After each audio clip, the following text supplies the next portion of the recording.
activar la... Ok, buenas noches con todos nuevamente. Vamos a continuar con esta sección que es la la medida de dispersión. Y como hemos señalado desde un inicio del curso, cada capítulo que avancemos vamos a tener que revisar nuevamente los puntos iniciales del curso, ¿no? Entonces, nuevamente en ese ejercicio me dan como datos los puntajes obtenidos en el examen de estadística y probabilidad por los estudiantes de posgrado de la mención de didáctica universitaria en la escala centesimal, ¿cierto?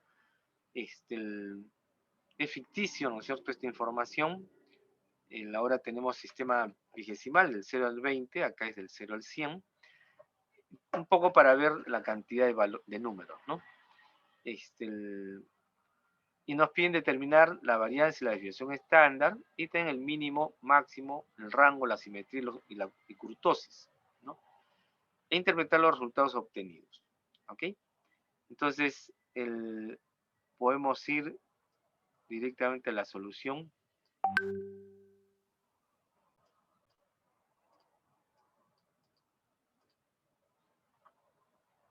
Disculpe un momentito. Acá, ¿no?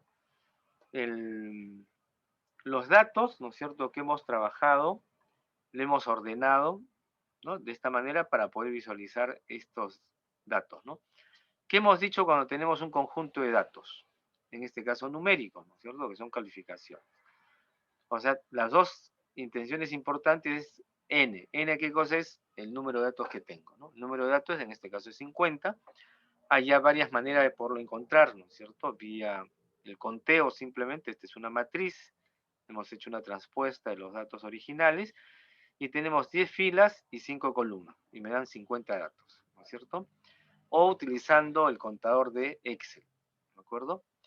Y luego la segunda condición importante de un conjunto de datos es identificar a la variable X en este caso, es el puntaje de los estudiantes de posgrado, ¿no es cierto?, en el sistema vigesimal, etc. Como ya en conjunto de 50 datos, ya no son 20, no son 30, es un número ya importante, tenemos que encontrar el puntaje máximo, ¿no?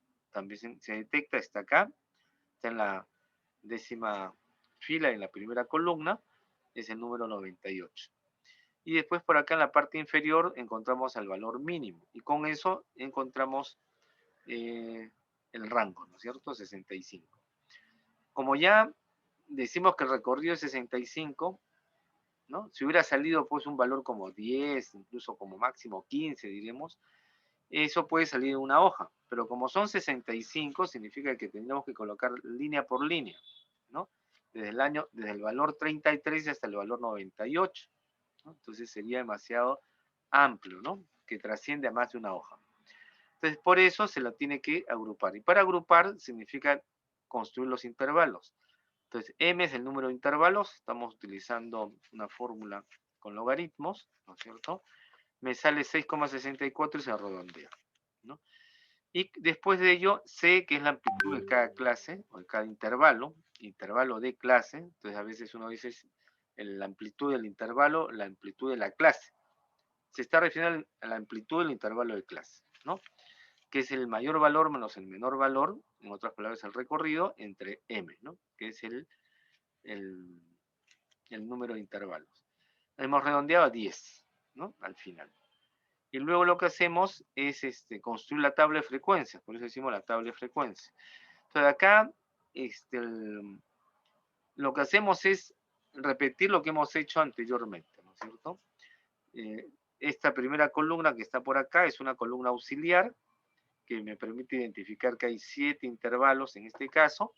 Empiezo de menor a mayor, 33 el menor valor, y después ustedes pueden apreciar de 33 a 42 cuántos hay, ¿no?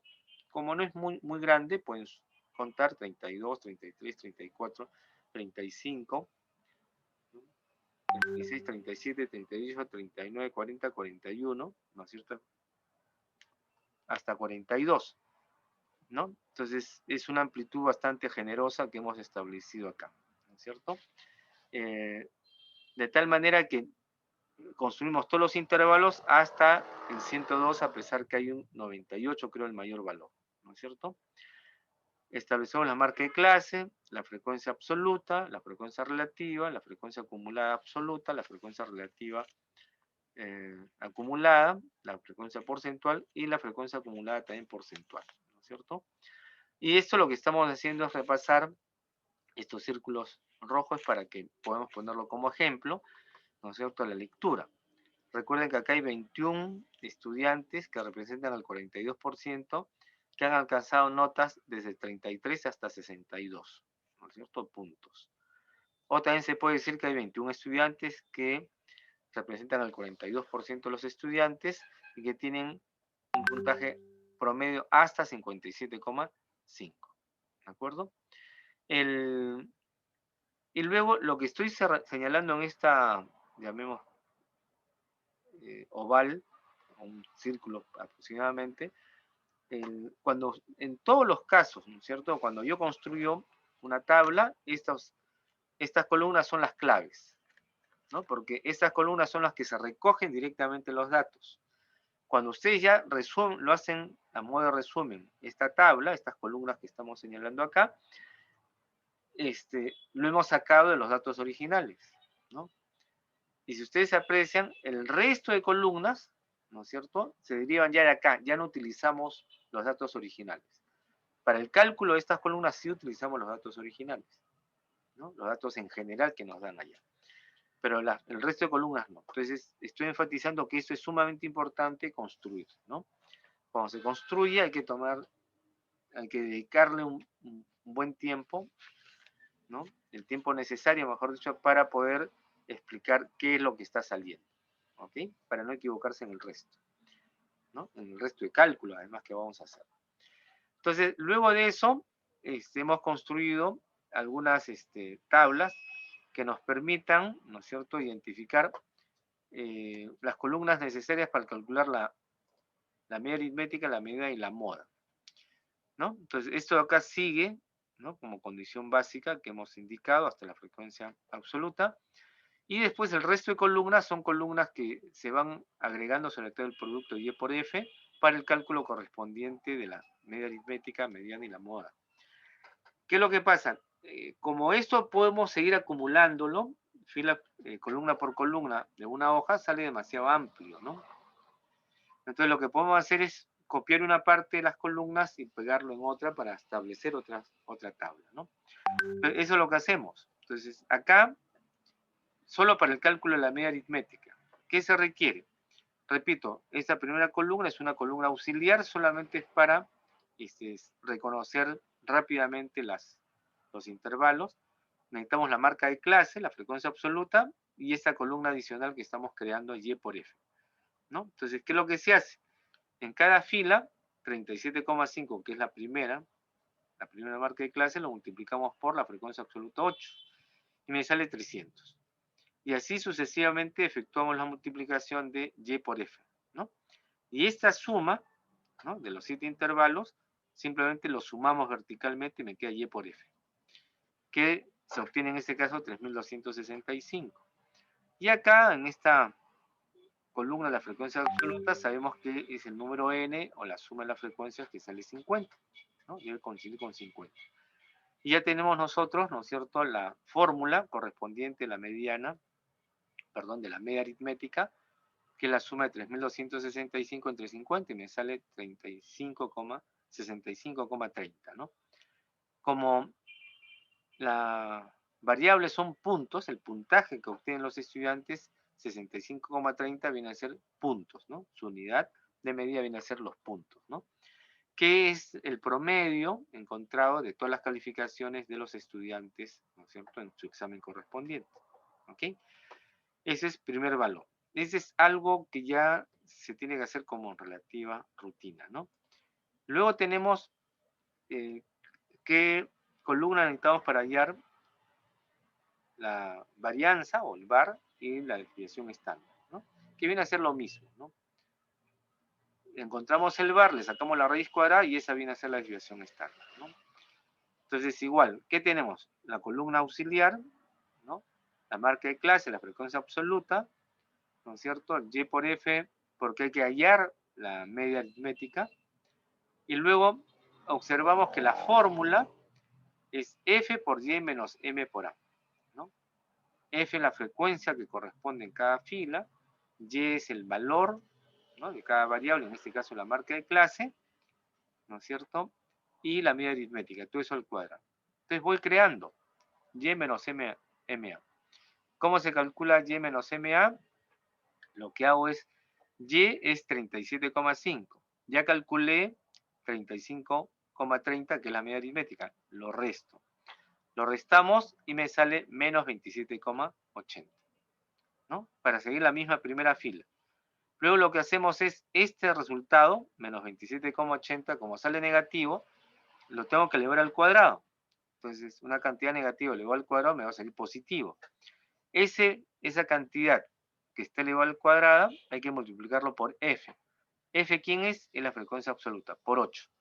Entonces, lo que tienen que hacer ustedes es comprobar si lo que hemos obtenido acá de 6.182,72 es correcto, ¿no es cierto? El cálculo. Si lo que hemos hecho en la primera fila se repite en la segunda, en la tercera, hasta la séptima fila. ¿De acuerdo? Y toda esta última columna es lo que me piden en el numerador de la varianza. Sumatoria del producto de F por Y menos M al cuadrado.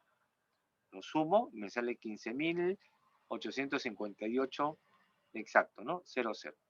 Lo reemplazo en este numerador entre n menos 1. Recuerden que no me han dicho que es una muestra, ¿no es cierto? Pero si no me dicen lo contrario, yo asumo que es una muestra. ¿De acuerdo? Entonces el número de datos es 50. 50 menos 1 significa 49. Nuevamente compruébenlo, por favor. Comprueben ustedes que al dividir, ¿no?, 15.858 entre 49 me sale 323,6327. Estoy usando 4 decimales. Y eso está, la unidad es puntos, ¿no es cierto? Puntaje al cuadrado, ¿no? Ok, gracias Elías, ese es el resultado, ¿cierto? Como me están pidiendo tener la varianza simplemente es este resultado encontrado y le saco la raíz, le extraigo su raíz cuadrada. O sea, la raíz cuadrada de 323,6327 y me sale 17,9898. Podrían decir que es 18 si gustan, ¿no? Y como le hemos extraído la raíz cuadrada, los puntos al cuadrado se convierten en puntos. O sea, esa es la gran ventaja de utilizar la desviación estándar, ¿no es cierto? Que mantiene las mismas unidades que tiene la variable. Recuerden, la media aritmética, la mediana y la moda tienen las mismas unidades que la variable, igual que la desviación estándar. Mientras que la varianza es esa unidad de medida de la variable, pero al cuadrado, ¿cierto? Ok, entonces son las columnas que se requiere para el cálculo del VAR y de la desviación estándar, ¿no? Después me piden, nuevamente estamos repasando para el cálculo de la mediana, ¿no? Entonces nuevamente tenemos la columna auxiliar, intervalo de clase con límites verdaderos, la frecuencia absoluta y la frecuencia acumulada, que es lo que necesitamos para calcular la mediana. Y hemos desarrollado la propuesta de 3 pasos, ¿no?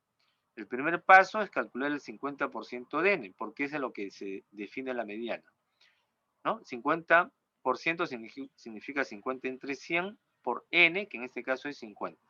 25, ¿no es cierto? 25. El paso 2 es ubicar el valor obtenido en la columna de la frecuencia acumulada, en esta última columna que tenemos acá. Entonces 25 está pasando a 21 y se queda en 31. Entonces, dentro de 31 está, ¿no es cierto?, el valor que me piden de la mediana. Está en el cuarto intervalo. ¿Ok?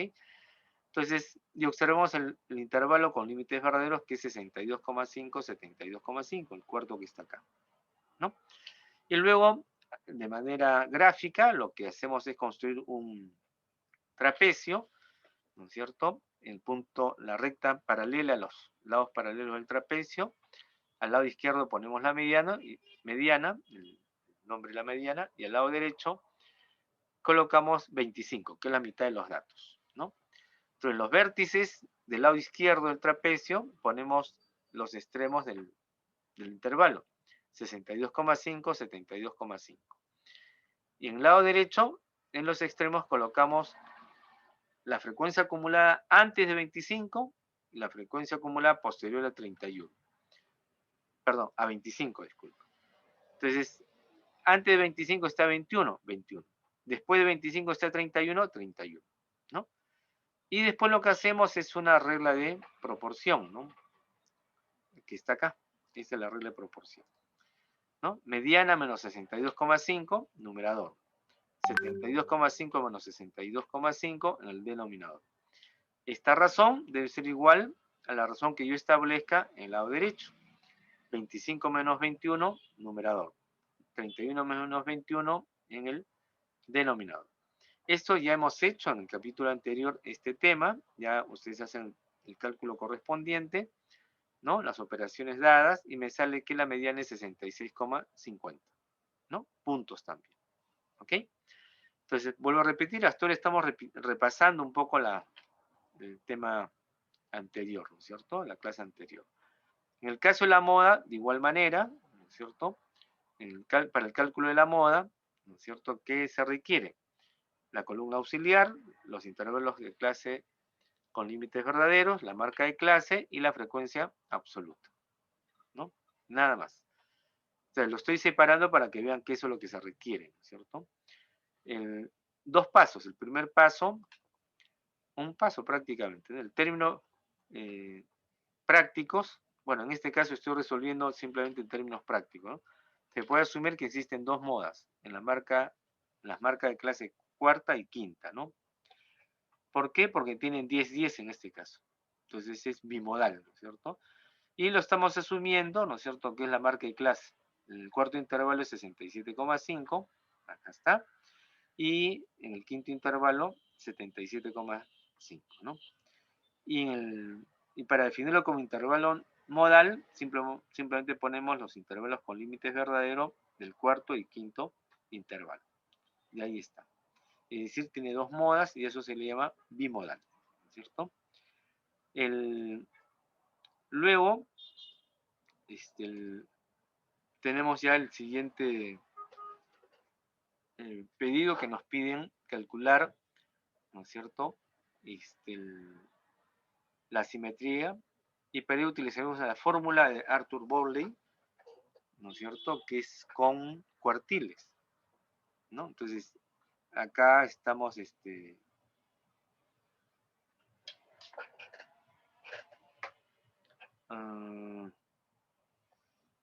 vamos a utilizar esa fórmula, pero hay que hallar los cuartiles correspondientes, ¿no es cierto? Q1, Q2 y Q3. Entonces, no me piden los cuartiles, pero como me piden el coeficiente de asimetría, tengo que hallar los cuartiles, que es el método más práctico desde mi punto de vista, para poder encontrar ese coeficiente. Entonces, empezamos calculando el Q sub 1.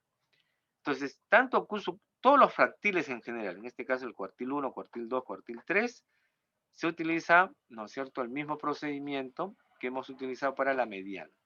Recordemos que la mediana es un caso particular de los fractiles, ¿no? Entonces, estas columnas son las que se utilizan, los límites verdaderos, la frecuencia absoluta y la frecuencia acumulada, ¿ok? Hay paso 1, paso 2, paso 3, pero acá tenemos que advertir lo que está en esta parte, ¿no? El cuartil 1, recuerden que es, ¿no es cierto?, lo que está aquí indicado, al 25% de mis datos, ¿no? La mediana era el 50% de mis datos, o en otras palabras, la mediana tiene lo mismo que el cuartil 2, ¿no?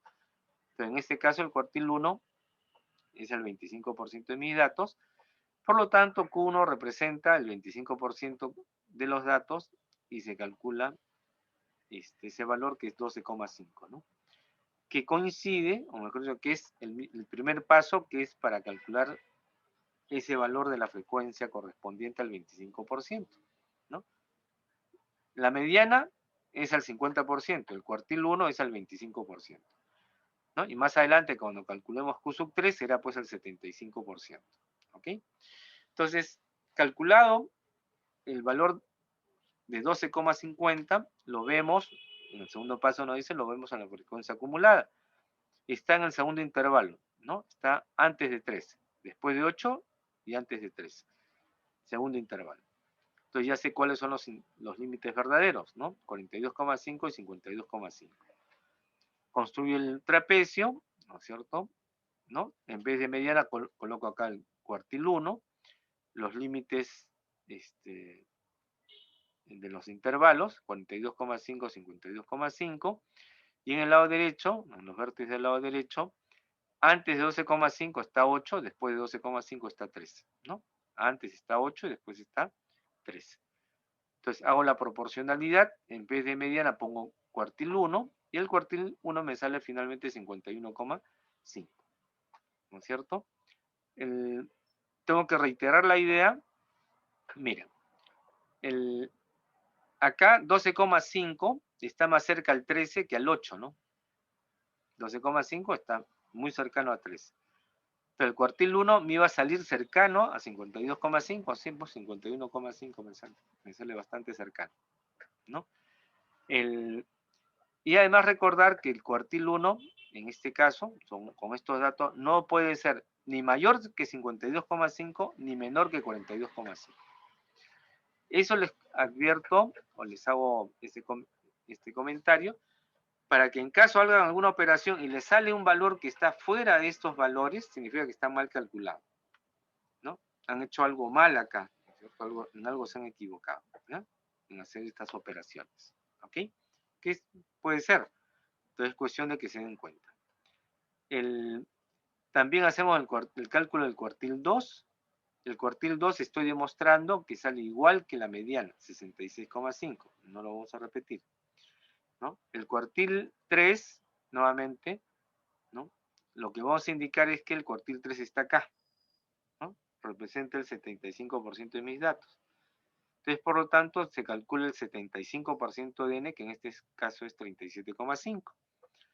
Si se dan cuenta, estamos repitiendo el mismo procedimiento, solo que ya no se encuentra ni en el segundo ni en el cuarto, sino en este caso está en el quinto intervalo, ¿no?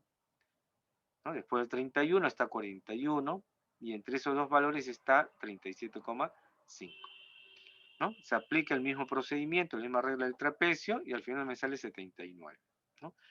¿Y qué significa eso? Que al 75% de mis datos, los estudiantes tienen hasta 79 puntos, ¿no? Y por encima de los 75%, o sea, el 25% restante, tiene puntaje superior a 79, ¿no? Eso es lo que va a querer, es el significado que tienen los cuartiles, ¿no? El 1, el 2 y el 3. Bueno, entonces, y ahora, como me piden la simetría, recuerdo que esta es la fórmula de la simetría: cuartil 3 menos cuartil 2, menos, entre paréntesis, cuartil 2 menos cuartil 1, entre cuartil 3 menos cuartil 1, ¿no? Yo ya conozco el cuartil 1, el cuartil 2, cuartil 3, lo reemplazo, ¿no? ¿De acuerdo? Y me sale menos 0,0909, ¿no? 0,1 diríamos, ¿ok? Es negativo, ¿no es cierto? Por lo tanto es una asimetría negativa, y estoy acá un poco explicando en la gráfica, ¿no? Este punto más alto es la moda, ¿no? El punto medio es la mediana, y un extremo menor es la media aritmética, ¿no es cierto? Cuando se tiene ese tipo de sesgo, ¿de acuerdo?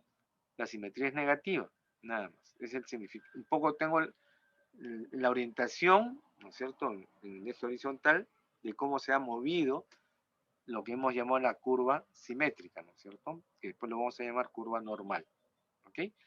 Esa es la explicación del por qué me sirve calcular la asimetría. Confirmar cómo está orientándose la distribución de mis datos, ¿ok?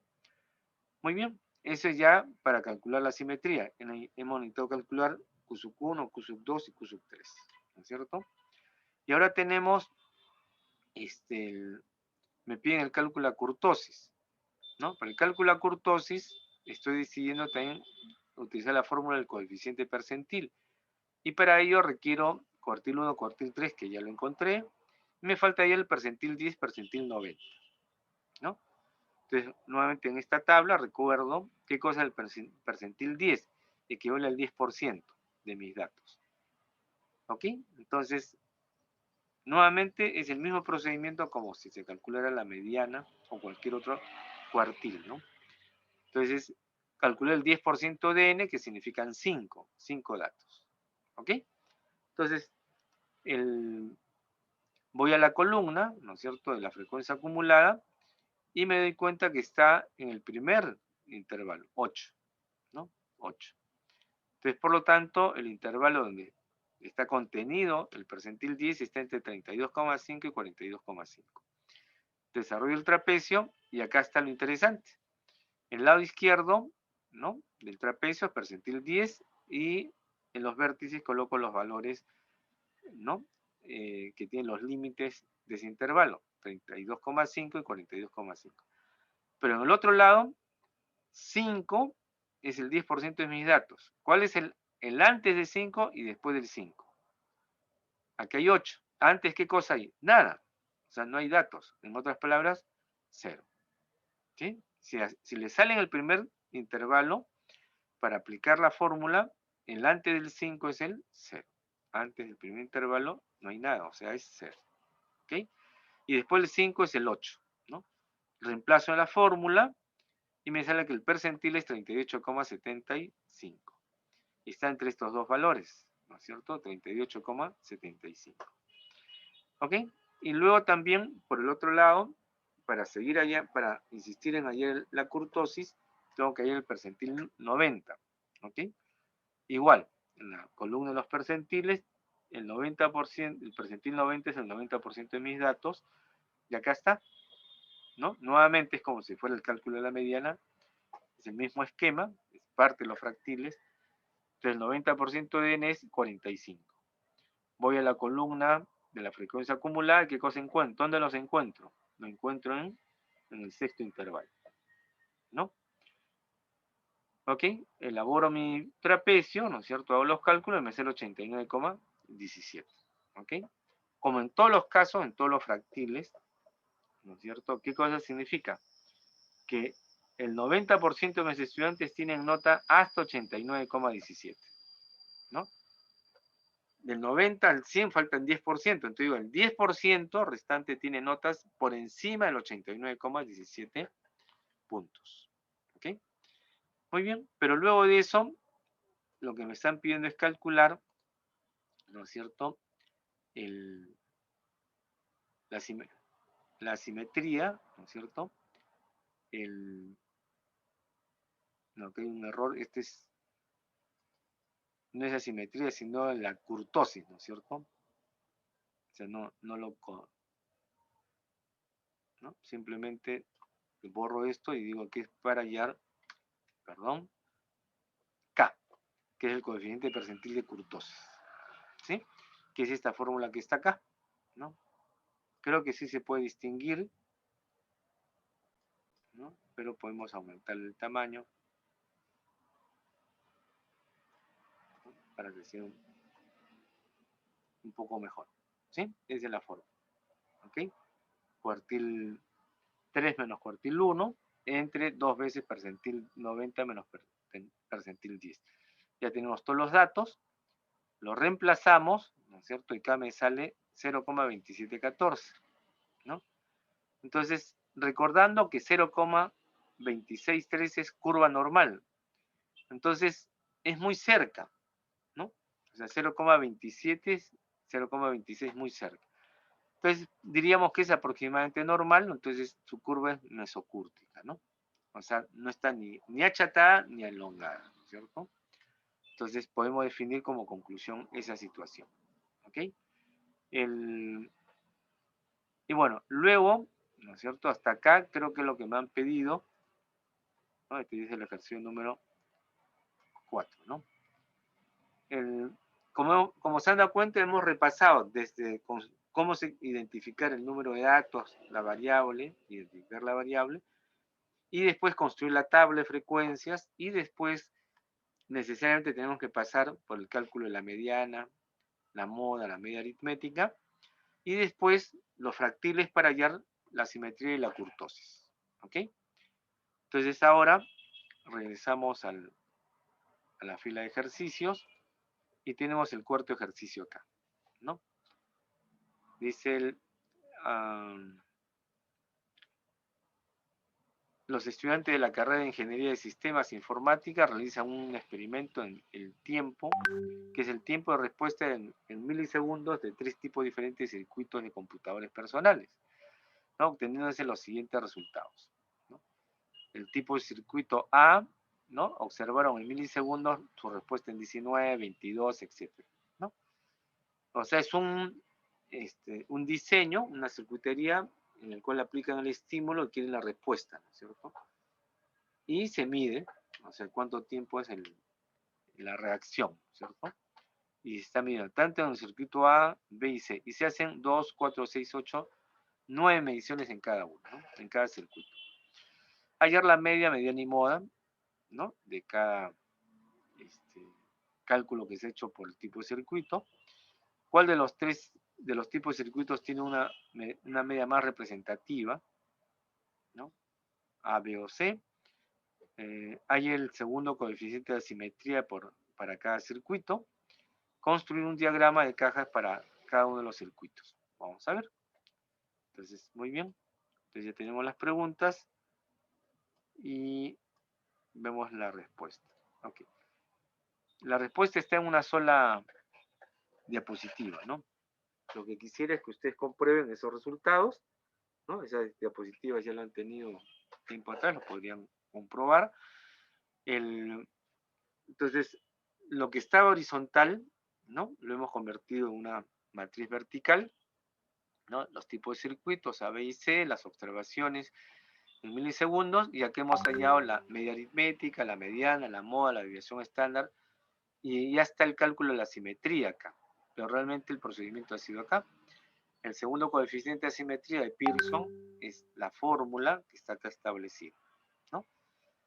Para el circuito A hemos reemplazado los datos desde el circuito A, la primera columna, y me sale 0,2734, ¿no? Para la simetría del circuito B me sale 0,7047, ¿no? Y para C me sale 1,0067, ¿no? Entonces, en los tres casos es positivo, ¿no? Es positivo. En el primer caso es casi normal, pero generalmente todos son positivos. Entonces podríamos comparar que la simetría es, ¿no? Positiva y tiene un sesgo de estas características, ¿no es cierto? Estamos haciendo la comparación de la negativa, la simétrica y la positiva, ¿no es cierto? Entonces, bueno, ese es el resultado. Lo que hemos hecho acá, rápidamente el cálculo, simplemente lo que me gustaría que ustedes comprueben si están bien o mal, y simplemente el cálculo de de estos coeficientes de simetría y compararlos, ¿no? Nada más. ¿Ok? Bien, ese es el ejercicio número 4. ¿No? ¿Cuál es el ejercicio número 5? El ejercicio número 5 es este que está acá, ¿no?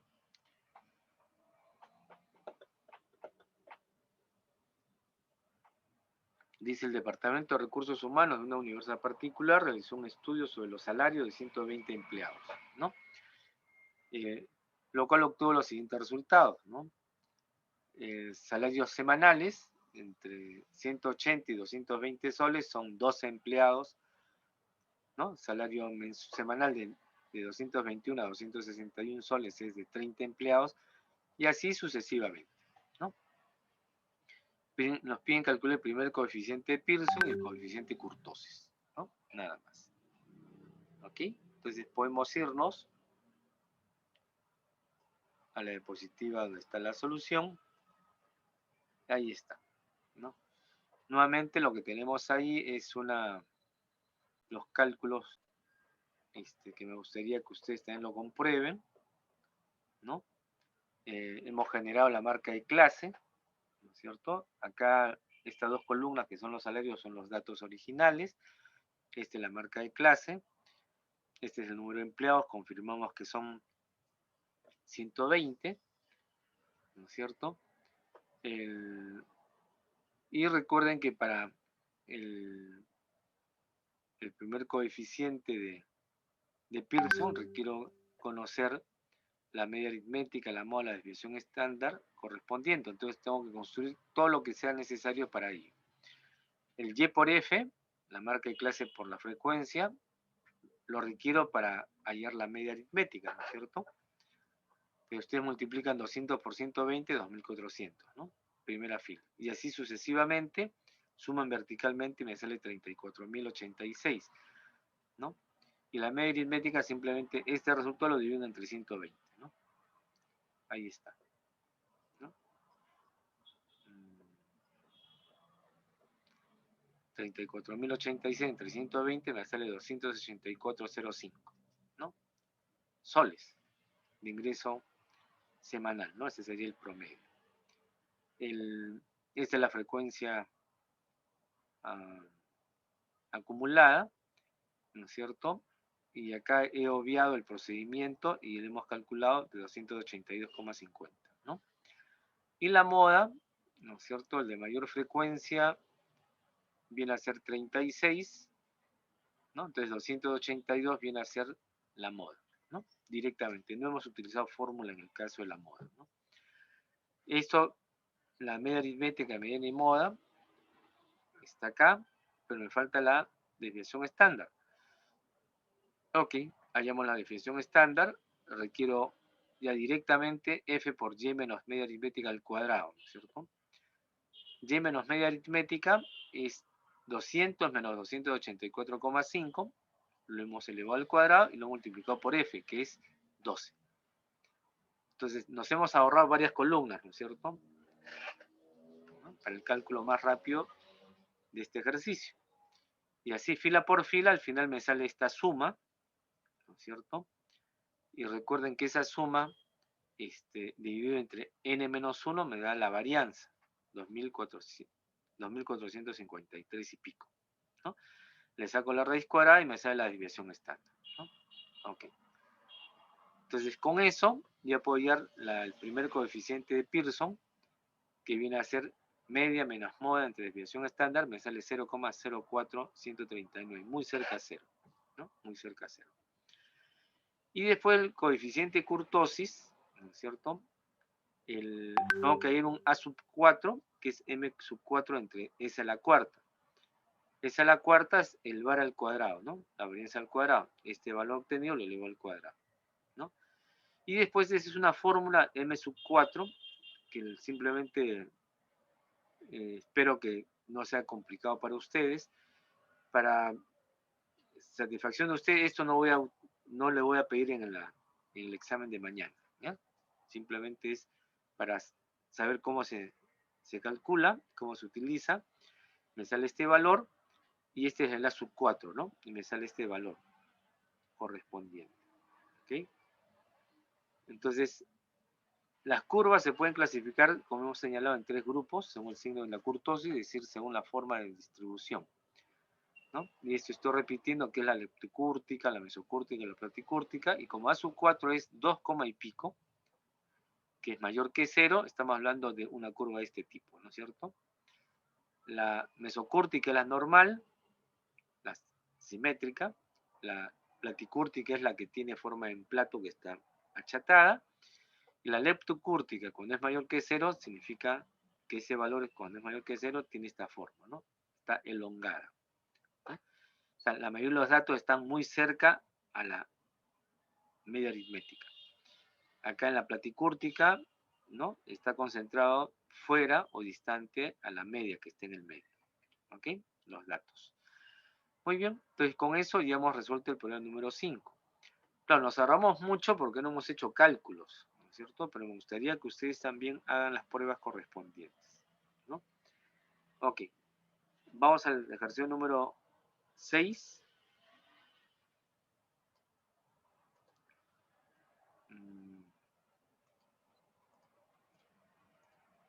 Ahí está, ¿no? El ejercicio número 6. ¿Ok? ¿Qué será eso, no? Léanlo con... Uf, claro, yo lo estoy haciendo rápido, pero realmente es trabajito, ¿no? Haciendo los cálculos. Hagan la prueba correspondiente.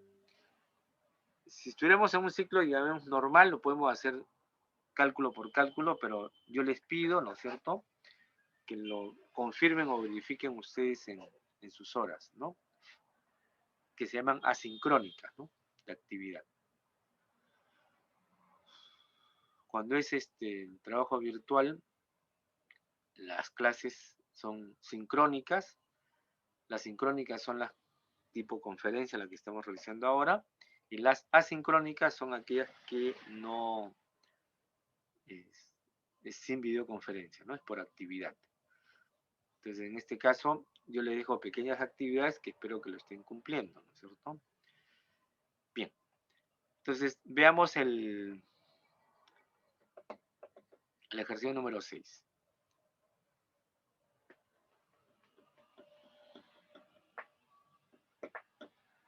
¿No? Dice, el director de una institución educativa a nivel secundario evalúa 3 secciones, A, B y C. En comunicación, bueno, un curso cualquiera, y los resultados son, ¿no?, la sección A, la sección B, la sección C, ¿no? Este es el número de estudiantes que han obtenido estas calificaciones. En la sección B, estos son el número de estudiantes F con las calificaciones correspondientes, ¿no? De igual manera, en C es el número de estudiantes y acá lo correspondiente a sus calificaciones. Determinar el coeficiente de variación para cada sección.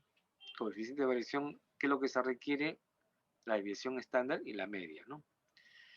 El director de la institución educativa sostiene que el docente de la sección C es mejor que los otros docentes.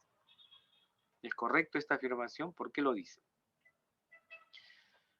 ¿Cuál de las siguientes de las secciones tiene sus notas más homogéneas? ¿No? Ya está. Esto es prácticamente un pequeño repaso a lo que hemos hecho en coeficiente de variación y dar una explicación adecuada, ¿no es cierto? Ahí está. Nuevamente está ahí simplificado, ¿no? Debería darles un pequeño tiempo para que hagan los cálculos, pero espero que lo hagan. Si no lo han hecho antes ya, lo hagan ahora, ¿no? Para que lo puedan ustedes observar. Recuerden, para hallar el coeficiente de variación, yo requiero hallar la desviación estándar, la media aritmética, y multiplicarlo por 100, ¿no? ¿Ya está? Entonces acá tengo X y F en la sección A. X por F me permite ver la media aritmética, 1400 entre 112, 12,50, ¿no? En la sección B también podría ser lo mismo, ¿no es cierto? X por F, ¿no? 867,5 entre 63, me sale 13,77 su media aritmética, ¿no? Luego en la sección C, también X por F, lo sumo, 1626 entre 126 estudiantes de la sección, y la media aritmética sale 12,90, ¿no? Divido y me sale 12,90. Luego, lo que me piden es, para ir el coeficiente de variación, ¿no es cierto?, la desviación estándar. Entonces, primero calculo la varianza, que es F por X menos media aritmética al cuadrado. X es, en esta primera fila, es 4, menos la media aritmética, que es 12,5, lo elevo al cuadrado, y después lo multiplico por F, que es 4, ¿no? Me sale 289. Y así sucesivamente en cada fila, lo sumo, me da 1284, ¿no? No he puesto la fórmula, presumo que sí recuerdan la fórmula, ¿no es cierto? Es esta suma, ¿no?, entre el número de datos menos 1, entre 111. Y me sale 11,5676. Ese valor obtenido de la varianza, yo lo que quiero es sacar la desviación estándar. Le saco la raíz cuadrada, 3,401. Entonces lo que me interesa es la media aritmética y la desviación estándar para reemplazarlo en esta fórmula. Lo reemplazo y al final me sale 27,21, ¿no? Acá esto es un poco con 4 decimales, pero es 27,21, ya en porcentaje. Lo mismo ocurre con la sección B, con la sección C. Es como si fueran 3 pequeños ejercicios. Pero justamente el coeficiente de variación me sirve para comparar, ¿no es cierto? Entonces, al final, yo tengo 27,21, 32,61, 19,6. ¿Eso qué significa? De que la sección C es la más homogénea, ¿no? Porque es menor que 30, ¿no es cierto? Es menor en todo caso que las dos anteriores, 27, o sea, es menor que 30, tiende a ser homogénea, pero es más homogénea el 19,59, ¿no? La sección C. Yo me estoy saltando una pregunta, ¿no es cierto? El director decía que la sección C es mejor. ¿Ustedes qué dicen? ¿Es mejor o no? ¿En base a qué podríamos decir que es mejor? Depende, ¿no es cierto? Del punto de vista de que son más homogéneos, uno diría que la C. Pero si es para hacer concursos, participar en concursos externos al colegio, ¿dónde están las mejores notas, ¿no? En promedio. En la sección B. En la sección B hay un mayor número de estudiantes que tienen más notas. 13,77, ¿no? Aunque también podríamos utilizar otros parámetros como el de los percentiles para saber después cómo está la nota, ¿no? Cómo se mueve.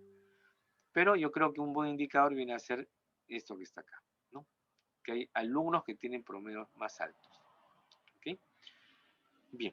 Entonces, ese es el ejercicio número 6, ¿no?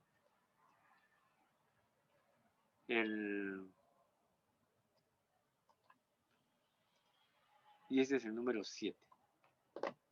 Esto se los entrego a ustedes porque es algo de ingeniería.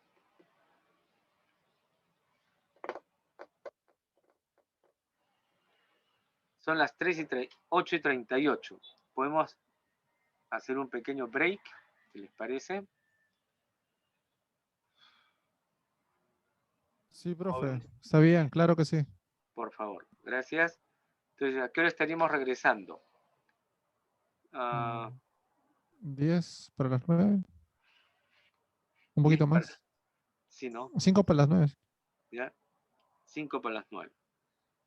A las 8:55 p.m., ¿no es cierto? Sí, estamos regresando a esta hora. ¿Ok? Ahí le están dando. Ok, muchas gracias, jóvenes. Voy a humedecer mi garganta, dice. Muy bien, joven Elías. Y lo que vamos a hacer es poner pausa en la grabación. Ok, entonces nuevamente estamos con el ejercicio propuesto ahí. Entonces, le decía que este es digamos, una aplicación. La estadística, ¿no es cierto? No solamente es una carrera básica, es parte de las ciencias básicas, como se le llama en la universidad. En San Marcos pertenece la carrera de estadística a la Facultad de Ciencias Matemáticas, ¿no? Entonces, tiene además de sus 5 años, 2 años de maestría adicional, y me parece que están queriendo crear también su doctorado en estadística, ¿no? Ya hay varios colegas profesores que son doctores en estadística, ¿no? Y no sería extraño que próximamente abran su doctoral, ¿no? Pero además tiene un abanico inmenso de aplicaciones, ¿no? Nosotros lo hemos concentrado en lo que es, de alguna manera, los conceptos básicos para que se pueda entender luego el tratamiento de los datos en una investigación, en este caso para optar su grado académico de bachiller y para sacar su título profesional, ¿no es cierto? Pero a lo largo de cada una de las carreras tiene sus propias, repito, aplicaciones. En la ingeniería, y específicamente en la ingeniería industrial, hay lo que se llama el diagrama de Pareto, ¿no? Entonces en Excel, en las versiones anteriores no aparecía el término diagrama de Pareto, pero ahora existe un diagrama, una función específica del diagrama, ¿no? En las funciones complementarias que tiene Excel, ¿no? Entre otras. Entonces, ¿qué significa esta aplicación? Entonces veamos primero el enunciado y de alguna manera cómo se induce, cómo se tiene que trabajar en función de las columnas planteadas ahí, que son las mismas columnas que hemos trabajado desde un inicio, ¿no? Cuando hemos elaborado las tablas. Solo que se le va a dar un sentido específico. ¿Cuál es ese sentido? Dice, un fabricante utiliza un sinteo de los tipos de defectos de sus productos y registra su frecuencia. Un sinteo significa un monitoreo en todo caso, ¿no?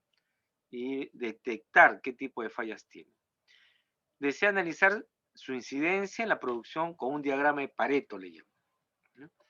Entonces, la información en la primera columna, tipo de defecto. Yo, para generalizar, he puesto A, B, C, D, F, G, y puede haber más todavía, y se lo coloca de manera expresa el que tiene mayor frecuencia, el defecto que tiene mayor ocurrencia. Es el defecto A, 66 veces detectado, en un mes, en una semana, en un lote de producción, en un día, en un mes, bueno, ese depende cómo lo hacen el seguimiento. 44 es el segundo defecto, tipo de defecto, 34 y así sucesivamente, de mayor a menor. La diferencia es la forma como yo he estado planteando el orden de las frecuencias. En este caso, para elaborar el diagrama de Pareto, es el que tiene mayor frecuencia. El tipo de efecto A, por ejemplo, puede ser de que no hacen una buena empaquetadura, ¿no? Un buen envoltorio, ¿no? Que siempre hay algo sobrante o algo que no está exactamente como debería ser, ¿no? Entonces, por ejemplo, ese es un defecto, que es puede ser parte del proceso de la máquina, la mala programación, o la mala calidad del producto, o la falta de entrenamiento de personal, ¿no? Etcétera. El B, por ejemplo, puede ser que no se etiqueta los nombres del producto y del lote de manera correcta, ¿no? Se desfasa, ¿no? Ocurre 44 veces, ¿no? En un periodo de tiempo determinado.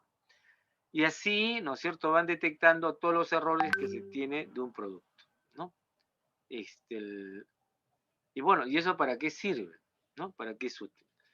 Para saber, ¿no es cierto?, cuáles son los más importantes, ¿no es cierto?, defectos que se tiene, ¿no? Cuál es la cadena de defectos que se tiene y por lo tanto cuáles son las correcciones al respecto, ¿no? Entonces, como lo elaboró Pareto, es un ingeniero que lleva su nombre, ¿no?, de este diagrama en homenaje, ¿no es cierto? Ahí. Ok, ¿qué es lo que se hace? ¿No? Ya lo hemos hecho de manera muy rápida, ¿no? Esas son las dos columnas con los datos que tengo y trabajo, ¿no es cierto?, estas las tres columnas adicionales. El diagrama de Pareto también se le llama 80-20. En algunos momentos, en algunas literaturas o libros de estadística aplicada a la ingeniería y específicamente al área de industriales, lo van a conocer también como 80-20, ¿no? Entonces, ¿qué es lo que pasa? Detectan ustedes en la frecuencia acumulada relativa, ¿no es cierto?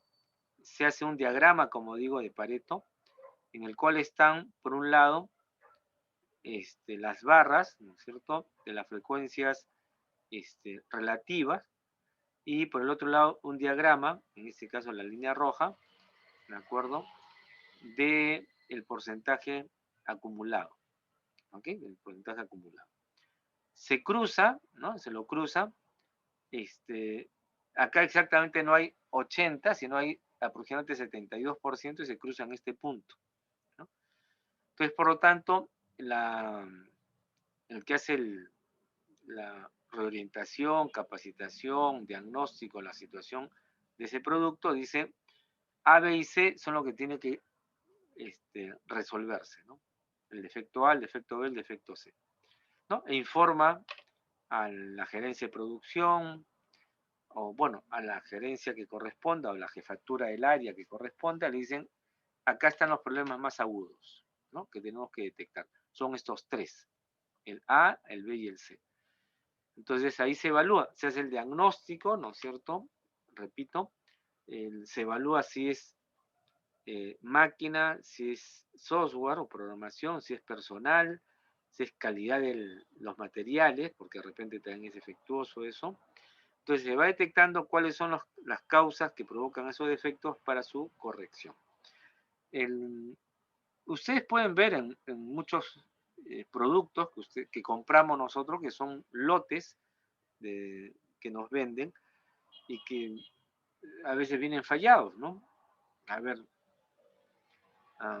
presumo que ustedes compran pan, antes era el pan Pic, ahora es el pan Bimbo, ¿no es cierto? El que venden en las tiendas, en las panaderías, ¿no? Y a veces ocurre que hay un pan que está mal cortado, ¿no? Entonces es un defecto del producto. Lo que pasa es que nos los venden de todas maneras, ¿no? Después ven ustedes otro producto que es muy conocido, que es por ejemplo la Coca-Cola, y a veces no aparece toda la etiqueta completa, sino hay una etiqueta incompleta o los colores no han sido correctamente marcados, ¿no es cierto? Entonces también es un error de producto, ¿no? En la etiqueta. Y bueno, y también han venido gaseosas sin llenarse, ¿no es cierto? A medio llenar. ¿Por qué? Porque son defectos que se producen en ese proceso, ¿no? En esos procesos de llenado. Y así sucesivamente, ¿no? Incluso encuentran, yo les he comentado que yo enseño en la UNITA, en San Marcos, en la Facultad de Ingeniería Industrial, generalmente investigación, tesis, se llama taller de tesis, y los temas que tocan, ¿no es cierto?, es a veces ligado a la industria textil, ¿no? Entonces, varios de los jóvenes comentan de que uno de los grandes problemas es los defectos. ¿Qué hacer con los defectos? ¿No? Que son, ¿no es cierto?, en una cadena de etapa 1, 2, 3 de una empresa, la etapa 3 la detecta, ¿no es cierto?, y lo bota al almacén. O sea, y no llega al cliente. Peor, si llega al cliente, el cliente después se queje y lo regresa. Igualmente llega a ese almacén que algunos le pueden llamar de desperdicios. Pero ahí hay un volumen de producción y de trabajo hecho. Entonces, ¿qué hacer con eso? Bueno, pues hagan una investigación, cuáles son los costos, cuáles son las causas que motivan esa sobrestock o stock en el almacén de productos defectuosos y cómo corregirlo, ¿cierto? Pero que tiene que sacarlo, porque en una empresa tener almacenado productos que no se venden es también pérdida de dinero, ¿no? Están ocupando espacio de manera innecesaria, ¿no? O pasa a reciclaje o pasa a venta de remates en cualquier lugar, pero lo importante no es deshacerse solamente de ellos, sino cómo evitar que siga produciéndose, ¿no? Y sobre todo cuando hay producciones pues en cantidades, ¿no? Producir no estoy hablando pues de chompas, 10 pantalones, sino estamos hablando de miles de productos. Entonces eso cuesta, ¿no es cierto? Se acumula esos defectos. Bueno, y eso es lo que, entre otras inquietudes, se tiene para aplicar la captura de defectos, ¿no? Hay otros modelos, pero nos quedamos por ahora con esto de acá, ¿no? Bueno, con este tema, hasta este tema es que nosotros vamos a trabajar, por si acaso, hasta el examen parcial del día de mañana, ¿no? Recuerden cómo hemos quedado el día miércoles, el examen va a ser el día sábado, o sea, mañana, ¿no? Y hemos quedado que va a ser el examen, va a estar abierto desde las 7:30 hasta las 10:30 pm, ¿no es cierto? Y de que van a tener 2 horas efectivas de examen, ¿no? Entonces lo abren a las 7:30 y tienen ustedes para 2 horas y media, ¿ok? Entonces veamos algunos de estos detalles. Estamos en la semana 4, ahí está la semana 4, ahí está el examen parcial, ¿de acuerdo? Y ahí está, ¿no? Las indicaciones correspondientes, ¿ok? El intentos permitidos es 1, ustedes marcan, avanzan a la siguiente pregunta y ya no pueden regresar, ¿no? Por si acaso. Este cuestionario no estará disponible hasta el sábado 5 de junio a las 19:30, ¿no? A las 7:30. Este cuestionario se cerrará el sábado también, el mismo sábado, a las 5 de junio, a las 22:30. ¿Ok? Límite de tiempo se refiere al tiempo efectivo del examen, 2 horas. Entonces tienen ustedes para hacerlo con tranquilidad. ¿Ok? Bien. Bueno, esto que está acá es una prueba que hacemos para correr, ¿no? Sí, todas son para marcar. No, todo es para marcar. Hay A, B, C y D, 4 alternativas. Pero como hemos señalado, por favor, lo que tienen que hacer es tener a la mano su lápiz y papel, ¿no es cierto? Calculadora, si desean a la mano, tienen su celular que tiene calculadora, o también pueden partir su pantalla, ¿no es cierto? Por un lado están las preguntas y por el otro lado está pues su Excel, ¿no? También lo pueden trabajar. O sea, está permitido obviamente que puedan utilizar ustedes todo lo que crean conveniente, llámese las fórmulas, ¿no es cierto? Ejercicios resueltos ya en clase, las diapositivas y todo lo demás. Yo lo que les sugiero es de que usen las fórmulas, ¿no es cierto? Se espera que hayan practicado. Y el detalle es el siguiente, además, ¿no es cierto? Son 10 preguntas, ¿no? Y ustedes van a tener 120 minutos, ¿sí? Son 2 horas. Entonces van a tener 12 minutos por ejercicio, ¿no? O sea, los 12 minutos en promedio. O sea, cada pregunta, léanlo por favor una vez, 2 veces. Lean sin apresuramiento la pregunta que les hacen, ¿no es cierto? Porque ustedes pueden tener un conjunto de datos, ¿no? Y les preguntan algo de manera específica, respondan lo específico, no lo que se les pregunta, nada más. Entonces, en base a eso, algunos problemas van a ser algunas operaciones básicas, otras van a tener que hacer operaciones un poco más complejas, que es para hallar la desviación estándar, por ejemplo, la raíz cuadrada de algo, ¿no es cierto? Tengan preparado ustedes todo lo que hemos trabajado, ¿no?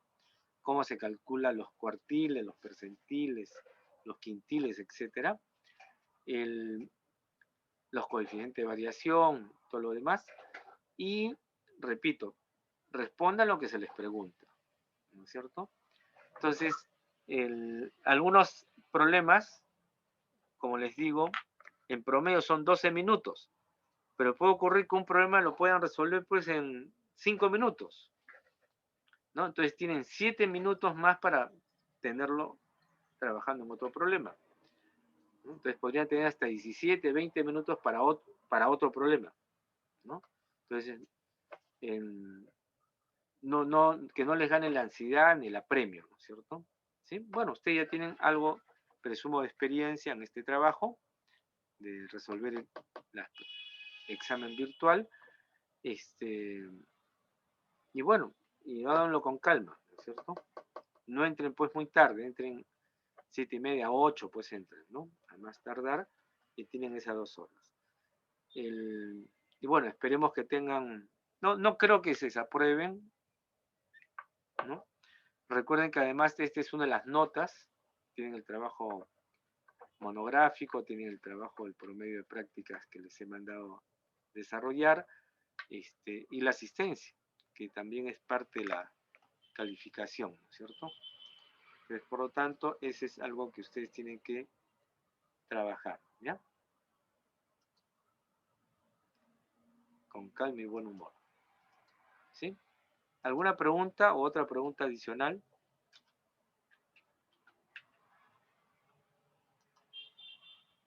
¿Ninguna?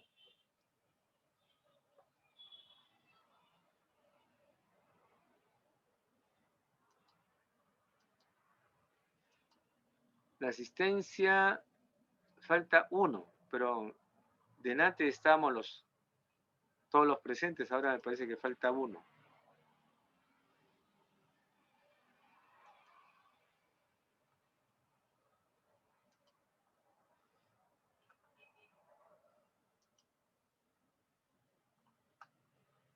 ¿Sí? ¿Alguien está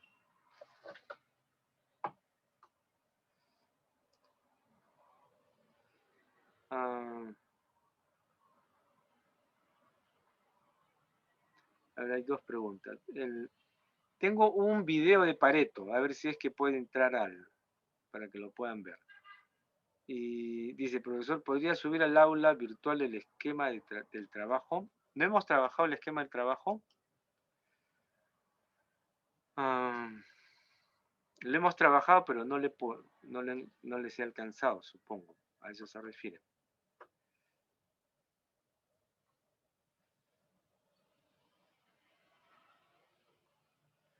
¿No hemos explicado con detenimiento ese detalle, cómo trabajarlo? Creo que sí, ¿no?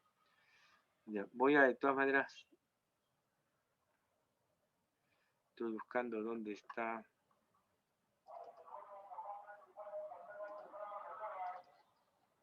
el esquema del trabajo.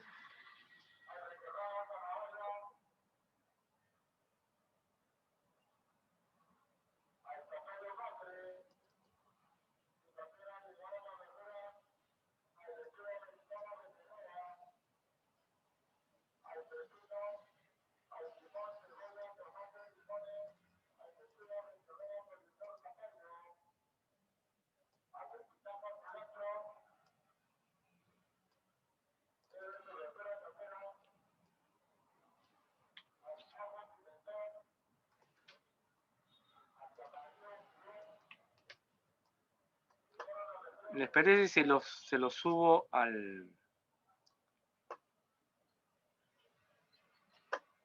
WhatsApp?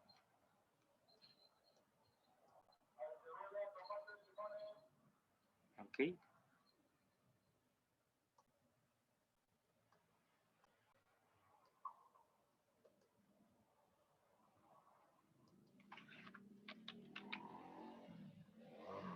Mm,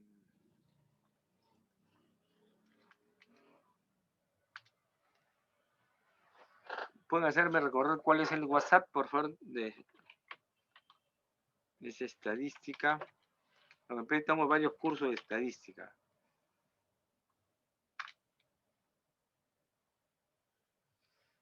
¿Sí? Podrían... Puede escribir probabilidades en el WhatsApp, profesor, y lo encuentra rápido. Ya. Escriba prueba y lo encuentra rápido. Profesor, acabo de mandar un mensaje al grupo, ahí para que lo pueda encontrar. Ok. Ajá. Estadística, probabilidades, ponen seguido, ¿no es cierto?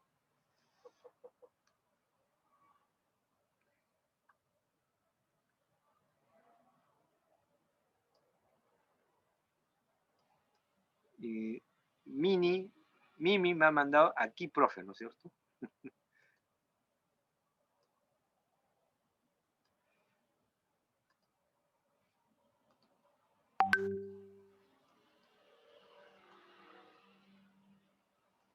Ok, se lo estoy mandando ahorita. Y se está refiriendo a esto de acá, ¿no es cierto? ¿Sí? O sea, esas son las partes, las diapositivas, y ese es el artículo que les he pedido, ¿no? La clave es que me presenten ustedes, por favor,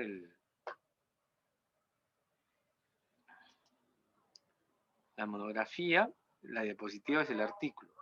O sea, la idea es que me envíen las tres cosas, ¿sí? Si no me envían las tres cosas, no tienen pues el puntaje más alto, ¿no? ¿Sí? Y bien trabajado, por supuesto. ¿Ok? Si desean, ustedes pueden presentar algo que podamos ver el avance, ¿no es cierto? De cómo están avanzando el trabajo. Si desean, no sé si ahora, si lo tienen ahora o más tarde, ¿no? O para otra sección, otra reunión. ¿No?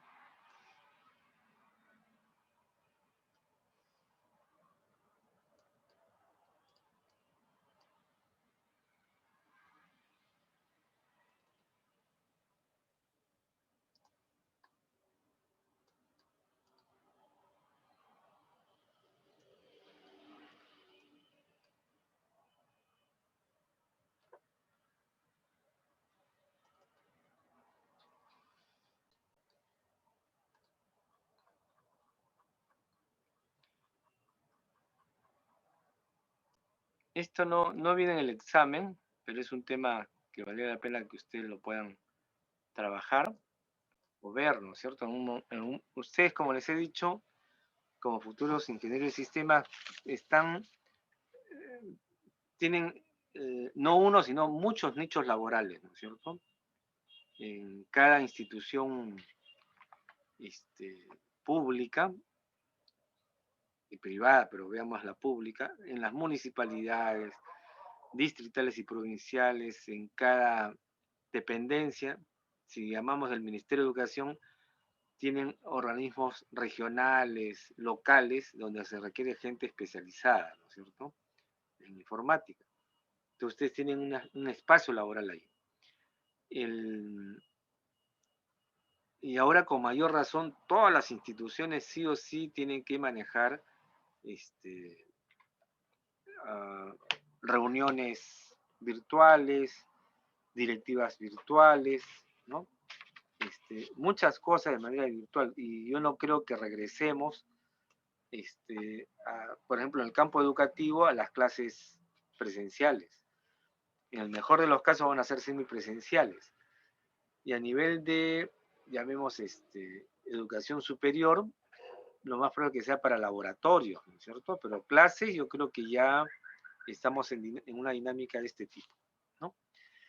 Entonces, este boletín que salió el año 81, ya cuánto tiempo el Ministerio de Educación, ¿no?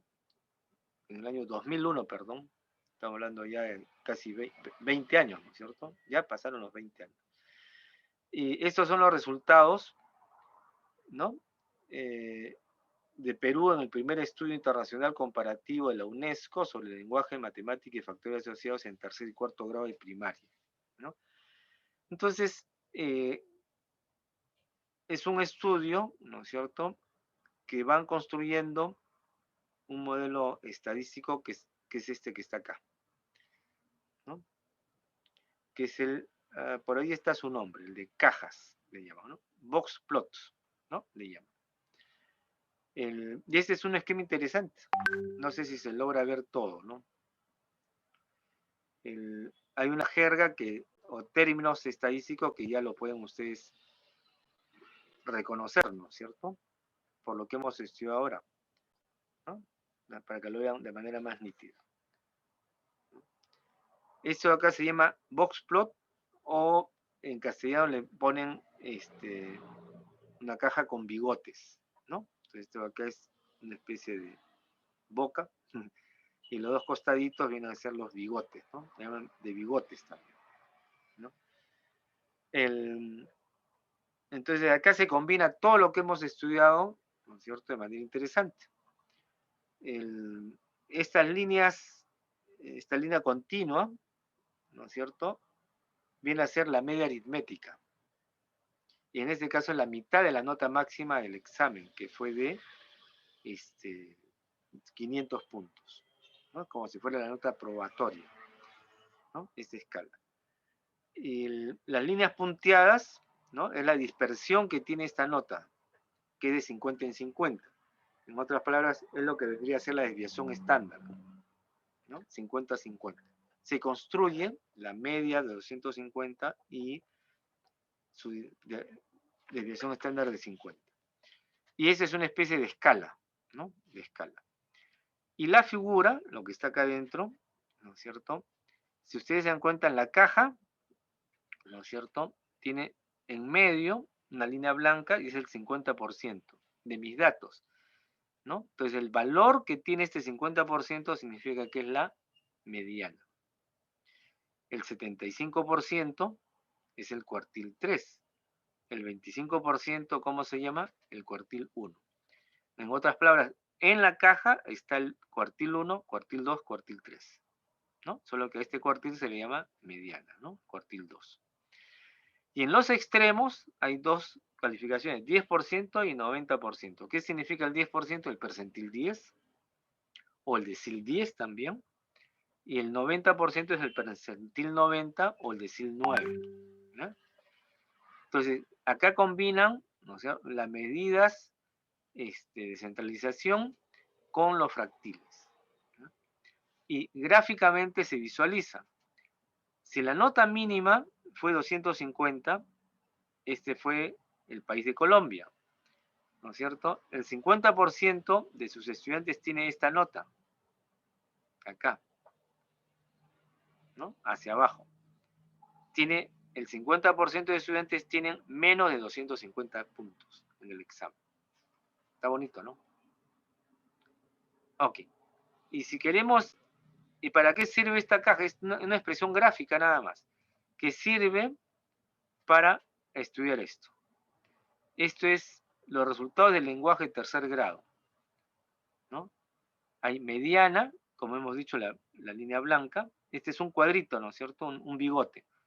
Entonces, cada bigote acá representa a un país, ¿no? Están los cuartiles 25 y 75, y hemos dicho que son los extremos de la caja. Y deciles 10 y 90% es los puntos que están cortados acá, en cada extremo inferior y exterior, ¿no? Ok, entonces acá están los resultados del examen de lenguaje de tercer grado de primaria, y acá está el de matemática. Si gustan lo vemos los dos juntos, creo que mejor uno por uno. Ya está. Y hemos dicho, si ustedes se dan cuenta, la línea continua 250, es la nota mínima, ¿no? Sobre un total de 500 puntos. Y hay una escala de 50 en 50. ¿Ok? Bien. Entonces, ¿cuántos países hay? 1, 2, 3, 4, 5, 6, 7, 8, 9, 10, 11, 12. 12 países. ¿Quién está en primer lugar? Cuba. ¿Qué significa esta línea blanca? Habíamos dicho que es el 50% de sus estudiantes que fueron evaluados, ¿no? O sea, entonces el que está más a la derecha de esta línea blanca significa que hay más del 50% de los estudiantes. O sea, más del 50% de estudiantes sacaron 350 puntos y más. ¿No es cierto? ¿Cuál es la nota mínima probatoria? Era 250 puntos, ¿no es cierto? En otras palabras, prácticamente todos los estudiantes que fueron evaluados en Cuba aprobaron la prueba. Todos. ¿No? Mientras que acá, Argentina, que quedó segundo, ¿no? El 50% está acá. Entonces, acá habrá, pues, digamos, 40%. 40 hacia la derecha y el 60%. Entonces, diríamos que un 60% de estudiantes de Argentina aprobó el examen. En Chile también un poquito menos, Brasil casi el 50%, Venezuela no aprobó el 50% de sus estudiantes, Colombia tampoco, Bolivia tampoco. ¿Y dónde está Perú? No se escucha, acá está Perú. Prácticamente, acá en esa puntita sería el 75%, ¿no? Hacia el lado derecho sería el 25%. O sea, apenas un poco más del 25% de los estudiantes evaluados en Perú aprobaron el examen de lenguaje en tercer grado, ¿no? ¿Quién nos ganó? Para peor, República Dominicana y Honduras, ¿no? Eso fue en lenguaje, ¿no es cierto? Y acá estamos en matemáticas, en tercer grado, ¿no? Ahí dice, resultados de matemáticas en tercer grado. ¿Quién fue primero? Cuba, ¿no? Cuba, prácticamente todos sus estudiantes aprobaron, o sea, pasaron los 250 puntos. Mientras que Argentina, el 50% lo aprobó, Brasil un poco menos del 50%, miren la línea blanca. Chile ya, digamos, un 40% lo aprobó, poco a poco bajamos, y ¿dónde está Perú? Acá está Perú. Perú, menos del 25%, porque esta línea que está acá en la caja representa el 75%, o sea, hacia la derecha será el 25%. Pero si está más abajo este 25%, significa que menos del 25% aprobó, a las justas diría yo, ¿no es cierto?, el examen de matemática. Así de sencillo estamos en el Perú. Eso fue publicado en el año 2001, pero estos son los resultados del año 98, si no me equivoco, ¿no? Ya de esa época teníamos situaciones alarmantes de los resultados en los niños de tercer y cuarto, ¿no? Y acá se utilizan las cosas, generalmente este tipo de cuadros se ha utilizado de manera vertical, ¿no? y horizontalmente ahora se utiliza para comparar países, ¿no? Y si se dan cuenta es muy práctico. Acá hay una escala que se hace en función de la media, la división estándar. Cada cajita está en función de los fractiles, incluyendo la media, y en base a eso se va comparando a todos los países, ¿no? Se compara. Este mismo cuadro comparativo existe para PISA. PISA es P-I-S-A, ¿no es cierto? Que es el que ha seguido para los jóvenes de 15 años de secundaria, o sea, cuarto y quinto año de secundaria, en el cual el Perú participó por primera vez el año 2000, 2001 y quedó también pésimo, ¿no? Además de matemática y lenguaje, también fue el de ciencias y salimos últimos, ¿no? Es una tremenda preocupación porque para ser competitivos internacionalmente no estamos del todo bien, ¿no? Entonces, se utilizan estos conceptos básicos de estadística que hasta ahora hemos trabajado, que hemos conversado, ¿no? Bueno, esos son los resultados de matemática y lenguaje de tercero y primaria. Este es esto es lo que vamos a ver la próxima clase, ¿no? Acá están las notas del lenguaje, el eje horizontal, y el eje vertical son las notas de matemática, ¿no? Lenguaje, matemática. Dos variables. Y esto se llama diagrama de dispersión. Ya me estoy adelantando a la clase siguiente que íbamos a mostrar. Y acá se forman cuatro áreas, ¿no es cierto? Esta área que está acá es el área de los desaprobados en lenguaje y en matemática, casi todos. Esta área que está acá son los aprobados en lenguaje, pero desaprobados en matemática, ¿no? Aprobaron Brasil, Chile, ¿no? Y Argentina, ¿no? Esta área es que desaprobaron en matemática, ¿no? Bueno, y esta área que está acá, que es debería ser el área que aprobaron los dos cursos, asignaturas. El único que de lejos aprobó los dos cursos es Cuba, ¿no? ¿Sí? Miren, ¿cuál es el promedio de sus notas? Más de 340 y más de 340, casi 350, ¿no? Diríamos 350 en promedio en lenguaje y en matemática, ¿no? Lejos, o sea, eso significa 100 puntos por encima de la mitad de 250 puntos. En lenguaje y matemática de tercero, ¿no? Tercero y este es el de cuarto grado.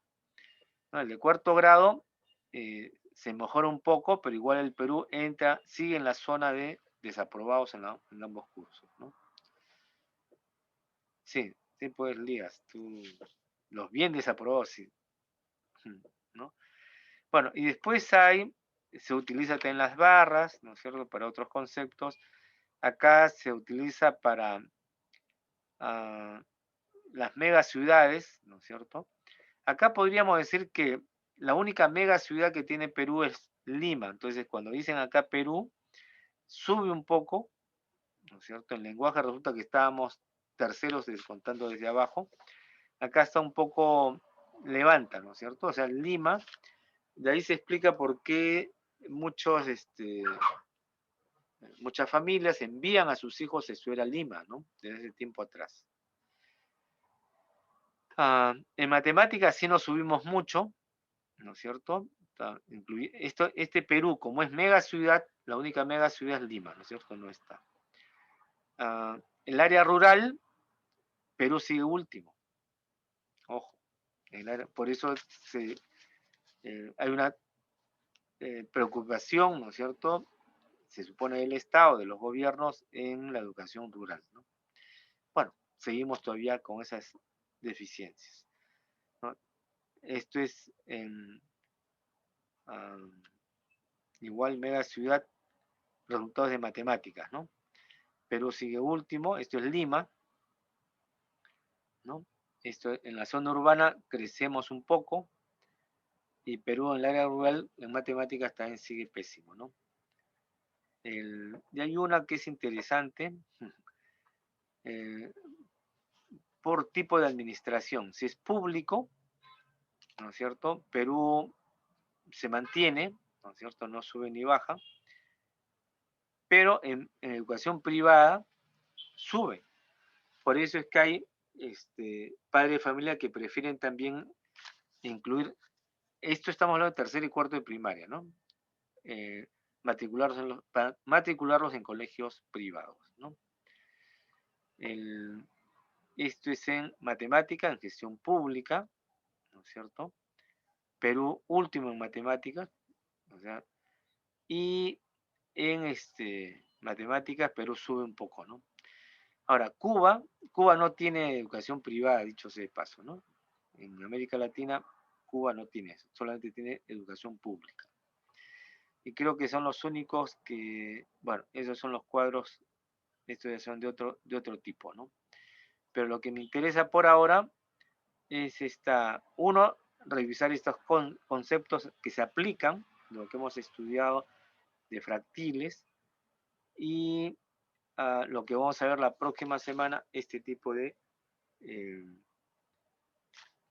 cruces, ¿no es cierto?, entre dos variables. Una primera variable son las notas del lenguaje y la otra variable son las notas de matemática, ¿no es cierto? Y esos puntos que ustedes ven ahí se le va a llamar nube de puntos o nubes de dispersión, ¿no?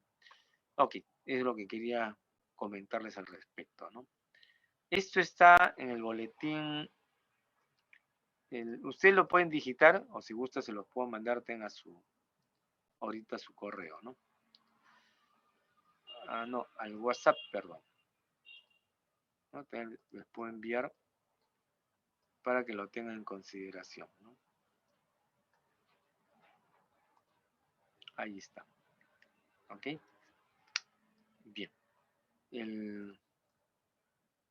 No sé si tienen alguna consulta adicional. Si no hay una consulta, o sea, para terminar Vamos a podemos ver entender qué es el diagrama de Pareto, cómo se 8 hace minutos de y diagrama de Pareto. Ya que ustedes son de ingeniería, vale la pena que lo puedan ver. Entonces se los dejo acá. Es lo que hemos hecho, pero igual puede ser mejor explicado en el video. ¿Ok?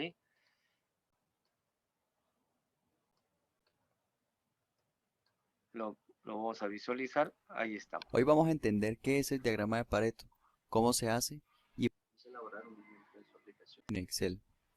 El diagrama de Pareto, también llamado la curva 80-20, análisis de Pareto o distribución ABC, es el producto de rigurosos análisis hechos por Vilfredo Pareto, los cuales permitieron a estudiosos establecer a través de fundamentos empíricos que el 80% de las consecuencias de un fenómeno es causado por el 20% de las causas.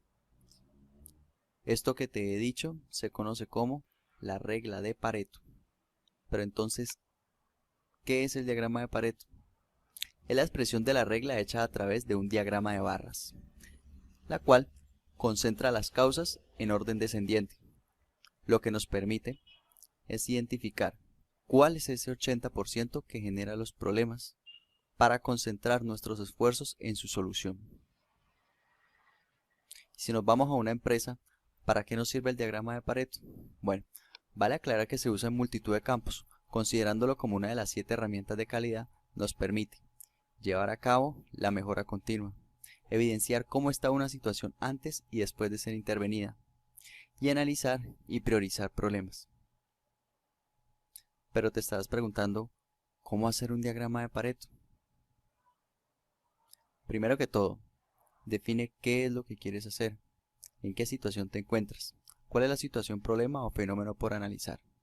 Segundo, define cuáles son las causas o factores que vas a analizar, para después recolectar todos los datos en torno a ellos.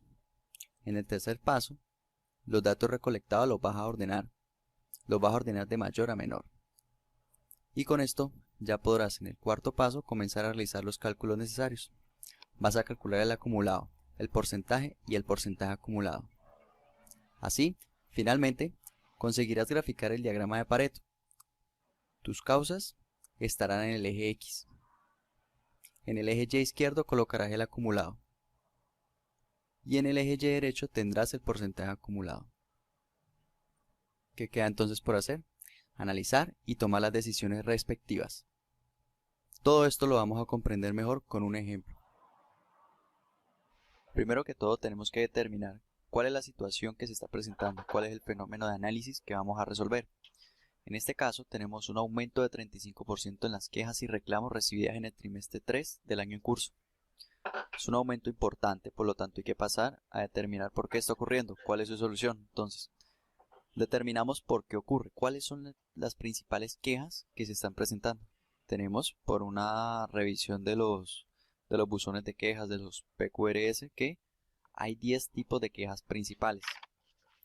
Hemos establecido las categorías y hemos contado, según las quejas de los clientes, cuál es la frecuencia de cada una de las quejas, siendo por ejemplo que el servicio postventa no se presenta a tiempo, la queja más frecuente con 26, y el funcionamiento del producto es confuso como la queja que menos se ha presentado con solo 1. Esto lo ordenamos de mayor a menor, ya como lo puedes ver ya lo tenemos hecho, y a partir de ahora vamos a hacer los cálculos respectivos para luego tener nuestro diagrama de Pareto. Ya tenemos la frecuencia o los datos recolectados, vamos a determinar el porcentaje. Básicamente el porcentaje es la representación de cada una de estas causas dentro del total. Entonces, primero que todo vamos a saber cuántas son en total. Hacemos la suma de la frecuencia de todas estas causas y tenemos que en total se han presentado 86 quejas. Vamos a sacar la representación de cada una de las quejas dentro de las 86. Por lo tanto dividimos 26 dividido 86. Y lo mismo hacemos para las demás. Bien, podemos comprobar que lo que hemos hecho se encuentra bien porque al sumarlos debería darnos 100%. Con esto claro vamos a calcular el porcentaje acumulado. ¿Qué es el porcentaje acumulado? Es la suma del porcentaje de todas las quejas uno tras otro. Me explico. En el primer causa, porcentaje acumulado, pues como solo tenemos una, es su mismo porcentaje, 30%. Sin embargo, en la segunda vamos a sumar 30% con el porcentaje de la segunda causa, que es 23%. En este caso, 53%. De esta forma, si nos vamos al funcionamiento del producto es confuso, que es la última queja, la suma acumulada de todas las causas debería darme 100%. Veamos si es así. Efectivamente da 100%. Con esto claro ya tenemos todos los datos para comenzar a hacer el diagrama de Pareto. En el eje X vamos a colocar las causas que tenemos, las 10 causas que tenemos. En el eje Y izquierdo vamos a tener los datos recolectados o la frecuencia, según sea la naturaleza del problema que estamos tratando. Y en el eje Y derecho vamos a colocar el porcentaje acumulado. Con esto claro vamos a tener tecla control hundida y vamos a seleccionar las causas, el porcentaje y el porcentaje acumulado. Nos vamos a insertar y colocamos un gráfico de barras. Como ves, efectivamente las causas están en el eje X y los datos recolectados, que son los de color azul, se encuentran en el eje Y. Sin embargo, el porcentaje acumulado, que son los de color naranja, también se encuentran en el eje Y izquierdo. Por lo tanto, vamos a cambiar el eje de el porcentaje acumulado y vamos a colocarlo en el eje Y derecho. Hacemos clic sobre ellos, vamos a cambiar tipo de gráfico y donde dice porcentaje acumulado vamos a darle eje secundario y vamos a cambiarlo para que sea un gráfico de línea. Puede ser un gráfico de línea o línea apilada con marcadores. Yo prefiero línea apilada con marcadores. Y con esto ya tenemos nuestro diagrama de Pareto. Fíjate entonces que el análisis que vamos a hacer es dónde se concentra el 80%. Bueno, en este caso viene siendo un 72%. ¿Esto qué quiere decir? Que el 72% de las quejas y reclamos recibidas en el trimestre 3 del año en curso está generado por 3 causas principales. El servicio postventa no se presenta a tiempo, el personal de postventa no sabe cómo instalar el producto y el personal del centro de contactos grosero o no tiene actitud de servicio. ¿Qué es lo que vamos a hacer entonces? Vamos a enfocar todos nuestros esfuerzos para mejorar el servicio postventa en términos de tiempo y de calidad.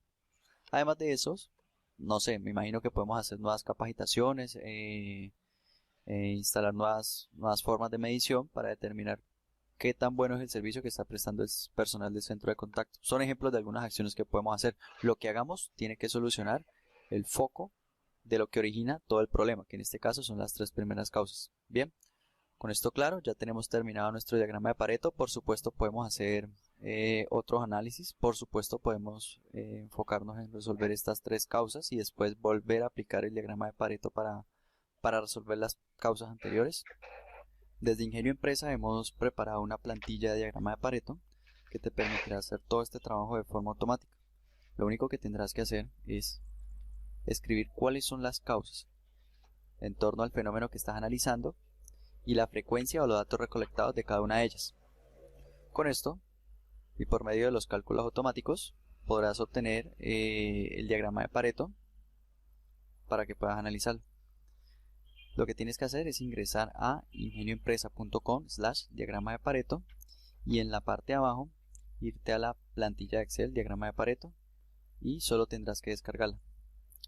Bien, con esto terminamos. Espero que haya sido útil. Nos vemos en otra ocasión.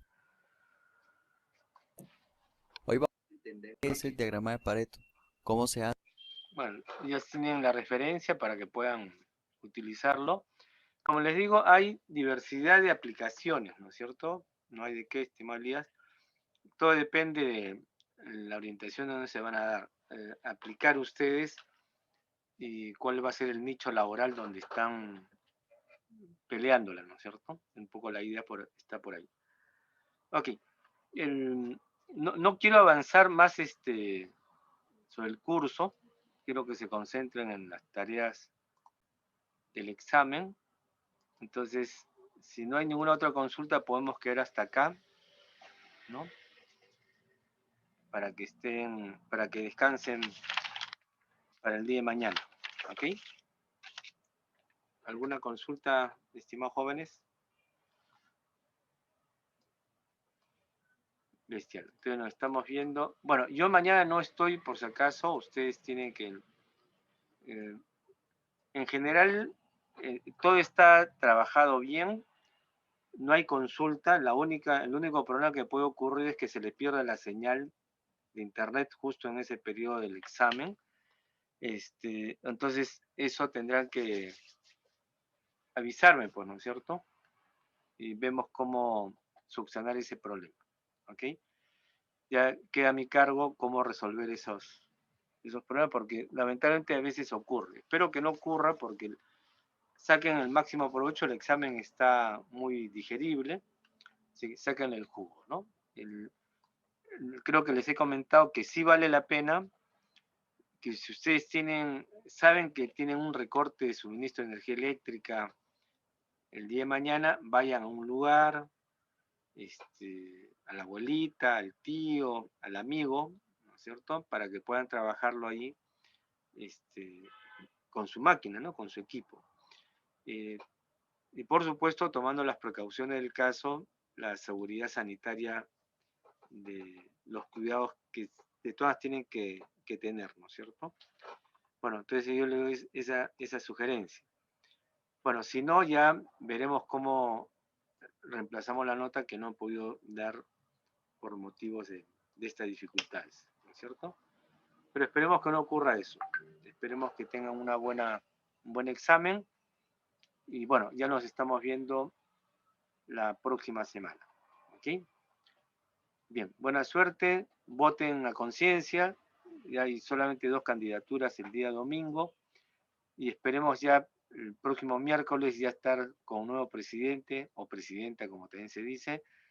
Y bueno, que sea para bien de todo el Perú. ¿Ok? Buena suerte, jóvenes. Vamos a suspender la